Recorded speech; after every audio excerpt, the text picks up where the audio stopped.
بسم اللہ الرحمن الرحیم۔ شروع کرتی ہوں اللہ کے بابرکت نام سے جو بڑا مہربان نہایت رحم کرنے والا ہے۔ السلام علیکم۔ آپ کے لیے آج کچھ انمول موتی لے کے حاضر خدمت ہوں۔ صبح بخیر۔ اے اللہ، ہمارے ہر کام میں بہتری فرما کر ہمیں دنیا اور آخرت کی ذلت اور رسوائی سے بچا لے۔ بے شک تو ہر چیز پر قادر ہے۔ آمین ثم آمین۔ دنیا میں سب سے زیادہ نفرتوں کا سامنا سچ اور حق بولنے والوں کو کرنا پڑتا ہے۔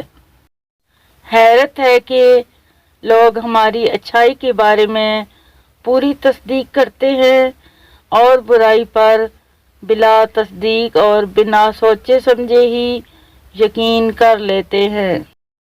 جنت کا درخت۔ رسول اللہ صلی اللہ علیہ وآلہ وسلم نے فرمایا، جنت میں ایک درخت ہے جس کے سائے میں ایک تیز رفتار چھریرے گھوڑے پر سوار شخص 100 سال چلے تو بھی اسے قطع نہ کر سکے۔ دلوں میں اترنے کے لیے سیڑھیوں کی نہیں بلکہ اچھے اخلاق کی ضرورت ہوتی ہے۔